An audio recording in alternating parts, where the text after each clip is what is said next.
আসসালামু আলাইকুম। পবিত্র মাহে রমজান আমাদের মাঝে আসছে। অলরেডি আমাদের প্রবাসীদের গতকাল একটা চলে গেছে, আজকে ২টা জন্য আমরা প্রস্তুতি নিচ্ছি। ঠিক এভাবে রমজান আসবে, যাবে, চলে যাবে।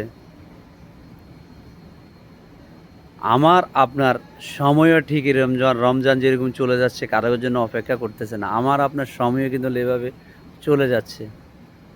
অথবা এমনও হইতে পারে এই যে এই রমজানটা আপনি পাইছেন বা আমি পাইছি, সামনের বার হয়তোবা আমি নাও থাকতে পারি, আপনিও না থাকতে পারেন। কারণ কখন যে কার ডাক চলে আসে ওই যে উপর থেকে কেউ বলতে পারে না। সেটা একমাত্র বলতে পারে আমারে আপনাকে যে সৃষ্টি করছে উনি বলতে পারে। তাই অনেক ভাই আছে কয়েকটা রোজা প্রথম থেকে আর থাকতে চায় না।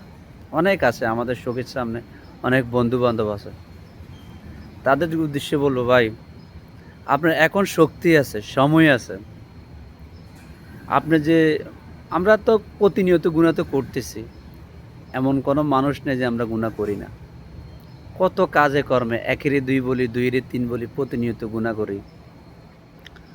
তো আমাদের যে পবিত্র মায়ের রমজান আল্লাহ দিছে, এটার মানে হলো আমাদের যে মাথা থেকে পায় পর্যন্ত আমরা যত প্রকারের গুনাহ করছি, পাপ করছি, অন্যায় করছি, অপরাধ করছি, এগুলি মাফ করার জন্য আল্লাহ আমাদের এই রমজান মাসটা দিছে। এই কারণে এই রমজান মাসে আল্লাহ শয়তানকে বন্ধ করে রাখছে, যেহেতু মানুষকে ডিস্টার্ব না করে। এটা একটা ইবাদতের মাস। তো যারা এই সময় পাইছেন বা এখনও বেঁচে আছেন, তাদের উদ্দেশ্যে বলবো, ভাই সময় যেহেতু পাইছেন এই সময়টা নষ্ট করিয়েন না। ইবাদত করেন। ২-৩টা ফার্স্টে প্রথম মসজিদে যখন এখন যাই, আরে মানুষের কোনো অভাব নাই রে ভাই। মানুষের মাথা মানুষে খায়। যখন ৪টা, ৫টা, ৬টা যখন রোজা যায়, তখন মসজিদের বারিন্দায় মানুষ খুঁজে পাওয়া যায় না। ইমাম সাহেব, মুয়াজ্জিন আর হাতে গোনা কয়েকজন মুরব্বি ছাড়া আর কোনো মানুষ পাওয়া যায় না। তারা হইল ২-৩ দিনের রোজাদার। তাদের উদ্দেশ্যে বলছি। হ্যাঁ ভাই, হয়তোবা আপনার একটু খারাপ লাগতেছে। বললেন, ভাই আপনি কেন এই কথা বলেন? ভাই আপনার ভালোর জন্য বলছি ভাই। এই যে সময়টা দিছে, শক্তিটা আছে, এটা পরে নাও পাইতে পারেন। বা আমি এখন কথাটা বলতেছি, কালকে আবার আমাকে নাও পাইতে পারেন। আমিও আপনাকে নাও পাইতে পারি। এরকম আমাদের অনেকের আছে, মা, বাপ, আত্মীয়-স্বজন, বন্ধু-বান্ধব, পাড়া-পড়শির অনেকে ছিল আপনার সাথে গত বছর ঈদ করছে, রোজা থাকছে, হাসি-খুশি করছে, চা খাইছে বা ঈদের নামাজও গেছে।